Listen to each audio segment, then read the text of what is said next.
Hey guys, it's Mark again. I just wanted to share a few videos of my story. I mean, honestly, I don't want to share it because I'm embarrassed about it, but I know that it can help other people kind of resonate and understand how, I didn't see any signs of creativity or talent. And while I'm still not necessarily the most talented person in the world, I'm still able to achieve things that I really enjoy and really appreciate from the creative process. And I want that for you as well. So I'm going to tell a few stories throughout my life that kind of illustrate the idea that, even though I didn't show any kind of talent or any kind of creativity, I really still pursued it just because I wanted to. And over time, I learned how to apply the creative process, and so can you.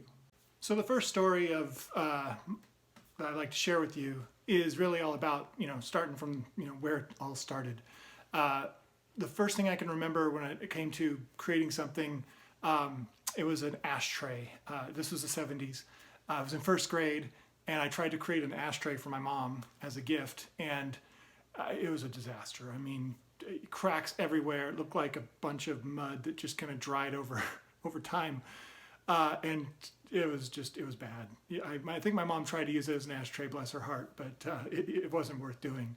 But I do remember that I was able to pick the glazes for the ashtray, and I remember choosing this blue-green cool glaze.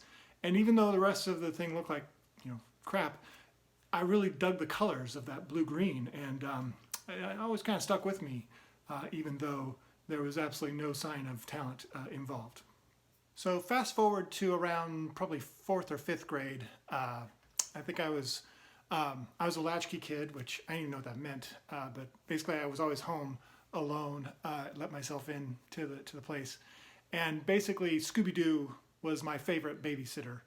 And so I just remembered, I know that there was a point in time where I remember seeing this television commercial for Coca-Cola, where a very famous football player, Mean Joe Green, was kind of down on his luck. He had a bad game, and this kid offered him his Coke, even though the guy was in a bad mood. And so he drank the Coke. He was happy, and he gave the kid his towel or jersey. And there's just something emotional that really connected there. And I always remembered that was one of the first ads that I remember seeing, thinking that I want to do something like that. After seeing that ad and several others, turns out actually that ad was extremely famous and made Coke a lot of money. But after that, I actually got a Coca-Cola collection. I fell in love with Coke. It worked. I was a sucker. So anyway, but what I found myself doing ads in my writing assignments. I'd actually write advertisements, like 60-second commercials. It was a hot day, and the guy walked in and reached into the refrigerator and opened up and found a Coke and drank it down and then burped. That was what I was writing in 5th grade.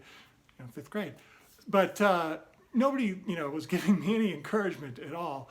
But it didn't matter. I really enjoyed doing it. I really enjoyed writing those things and thinking about those things and watching ads. So it was really more just a passion. So fast forward to junior year, University of Washington. I'm in my first advertising class, the first one they'll allow at the school. And there's about 120 students in the class, and I'm there. I'm ready to finally do this for real. It's not just creative assignments. I've kind of forced myself to write an ad. This is the opportunity to learn and really do it. And I remember the teacher asking us, who here in the class wants to learn how to, who wants to be in advertising? And of course my hand shoots up along with everybody else. I mean, that's why we're here. And I remember the teacher kind of gleefully telling us, it was kind of sadistic, maybe one student in this entire classroom will get a job in advertising. So not exactly encouraging. So after that really encouraging, first day of class, fast forward to graduation. I do graduate. I actually do really well in the classes that they teach. However, when I actually got out into the real world and I started to show people my ideas in the business, I sucked. I mean, my portfolio was horrible. And, I didn't even know it. I thought I was doing fine. I was getting good grades and all that good stuff. And it turned out, I found out later and realized that my teachers were actually account executives in advertising, like the Pete Campbells of Mad Men. They weren't the Don Drapers. They weren't the creative directors. They didn't actually experience creativity for themselves. They just kind of saw it from a distance and were trying to like impose their ideas on us. And I mean, no wonder only 1 out of 120 students got a job out of advertising in that class. The guy couldn't teach it. So don't get me wrong. I mean, he's a professor, man knows what he's talking about. But what he was doing was he was teaching about advertising. He wasn't really teaching how to do advertising. And so after I graduated, I found another school in Seattle where I lived called the School of Visual Concepts. And they had been around for a while, and they were actually teaching creativity. They were actually teaching how to do advertising because their teachers were actually the Don Drapers, or the Peggies, or the ones that were actually doing it every day. And very quickly, my portfolio started to transform. But it was, unfortunately, at the time, only a part-time school. And so I wanted to dive in, and I found out about these other schools in Atlanta. And this one in particular I was told about called the Creative Circus. And I went there, and that changed my life. While the School of Visual Concepts was awesome and still is, at the time it was part-time. And so I had the opportunity to go to the Creative Circus in Atlanta, which was a full-time school. And it had just started.